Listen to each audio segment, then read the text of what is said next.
bahwa kita akui Indonesia ini adalah mayoritas umat Muslim. Tetapi memang kita ketahui terkait dengan regulasi penyelenggaraan jaminan produk halal itu undang-undangnya baru keluar tahun 2014. Oh gitu Pak. Sehingga memang ini penting untuk kita ketahui bersama, di mana di Indonesia ini memang meskipun kita mayoritas Muslim, tetapi banyak saudara-saudara kita juga yang non-Muslim. Maka untuk kepastiannya dikeluarkanlah Undang-Undang Nomor 33 Tahun 2014 untuk menjamin kehalalan produk. Dari undang-undang itu baru keluar PP-nya tahun 2019. Kemudian PMA-nya itu juga PMA 26 tahun 2019 tentang penyelenggaraan jaminan produk halal. Jadi sebetulnya memang Mbak, sebelum tahun itu kita umat Islam meyakini bahwa untuk sementara hal-hal yang secara kasat mata itu halal secara syar'i itu dilakukan, cuman memang kita tidak tahu persis produk-produk yang dihasilkan, yang dimana komponennya itu ada hal-hal yang tidak halal ataupun tidak. Ketika belum ada undang-undang, kita belum bisa melakukan hal lebih banyak.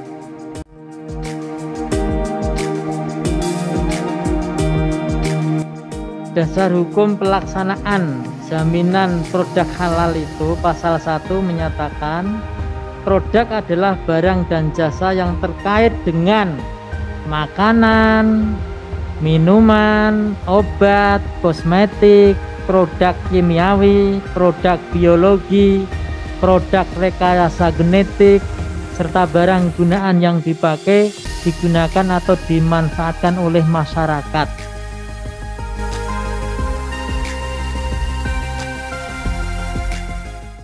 Saya pikir di suasana pandemi seperti ini, seluruh layanan akan lebih safety ketika itu dilakukan layanan secara online.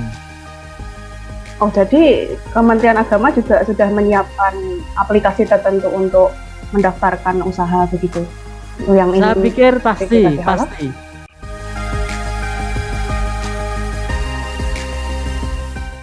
Yang pertama itu surat permohonan sertifikasi halal ditujukan kepada BPJPH, kemudian formulir pendaftaran sertifikat halal diunduh. Nah, ini kan berarti online toh Mbak? Iya Pak. Dengan melampirkan dokumen. Nah, aspek legal perusahaan, salinan nomor induk berusaha. Jika belum memiliki NIB bisa diganti dengan SIUP atau IUMK, IUI, SKU lainnya. Untuk pelaku usaha mikro bisa diganti dengan NPWP dan atau KTP.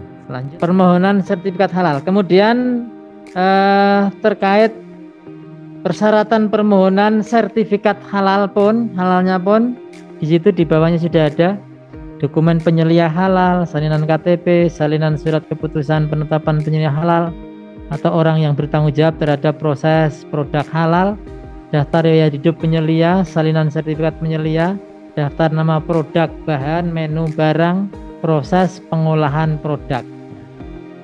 Memuat keterangan pembelian, penerimaan, penyimpanan bahan yang digunakan, pengolahan, pengemasan, penyimpanan produk, jadi dan distribusi.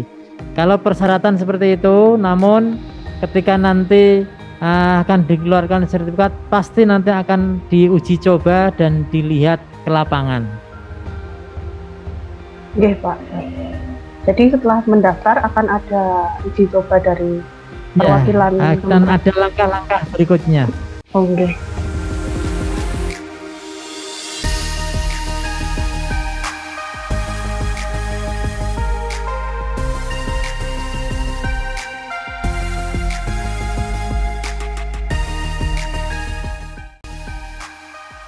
Ini aplikasi pendaftarannya itu Mbak ada. Tadi alurnya seperti tadi.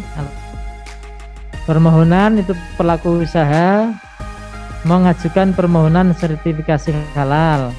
Kemudian pemeriksaan BPJH melakukan pemeriksaan dokumen permohonan maksimal 10 hari kerja. Permohonan melengkapi kekurangan dokumen maksimal 5 hari kerja. Penetapan BPJPH menetapkan LPH berdasarkan pilihan pemohon 5 hari maksimal. Pengujian LPH melakukan pemeriksaan atau pengujian produk 40 atau 60 hari kerja. Pengecekan BPJPH menerima dan memverifikasi dokumen hasil pemeriksaan dan atau pengujian LPH 5 hari kerja. Fatwa MUI menyelenggarakan sidang fatwa halal dan menerbitkan keputusan penetapan kehalalan produk. Kemudian penerbitan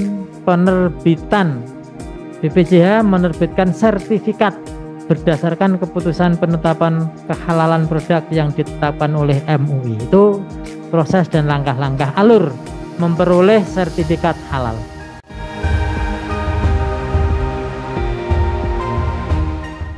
Oke, yang pertama keuntungannya adalah jaminan kualitas. Ketika para pengusaha itu punya sertifikat halal, satu, jaminan kualitas itu dijamin produknya itu. Kedua, meningkatkan kepercayaan konsumen ketika produk mempunyai increase selling point atau nilai lebih. Keempat, mendapat akses pasar global. Kelima, sebagai ibadah. Dengan kita memberikan label halal, jelas para pembeli akan yakin bahwa apa yang dibeli itu betul-betul sudah sesuai dengan syar'i, jelas halalnya.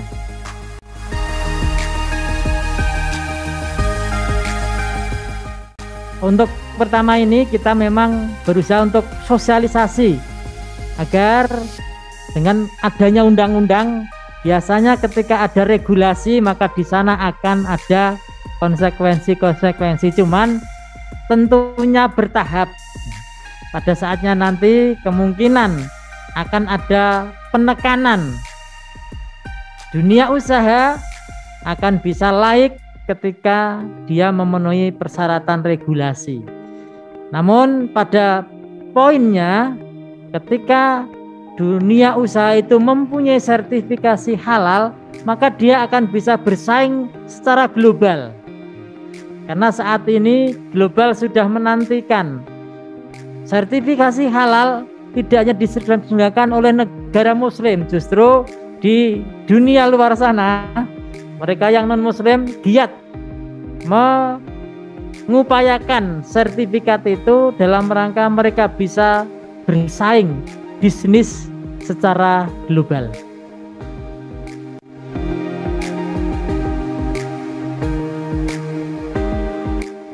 Rumusan, Mbak, dari dasar hukum pelaksanaan jaminan produk halal, pelaku usaha yang memproduksi produk dari bahan yang berasal dari bahan yang diharamkan sebagaimana dimaksud pada pasal 18 dan pasal 20 Undang-Undang 33 2014 ya, dikecualikan dari mengajukan permohonan sertifikat halal. Kemudian yang kedua, pelaku usaha sebagaimana dimaksud pada ayat 1 wajib mencantumkan keterangan tidak halal pada produk. Jadi kalau memang bahannya jelas halal, jelas haram, maka dari undang-undang itu mengamanatkan tidak akan memperoleh sertifikat kehalalan. Kemudian ketika prosesnya pun itu berdampak sistemik, madorot, tentunya para peneliti yang diberikan amanah untuk memberikan rekomendasi hasil penelitian dari produk yang nanti akan dikeluarkan sertifikat, pasti akan memberikan rekomendasi yang jelas. Ketika itu ada madorot, maka di sana akan ada kejelasan terkait dengan sertifikat pasti tidak akan dikeluarkan sertifikat kehalalannya.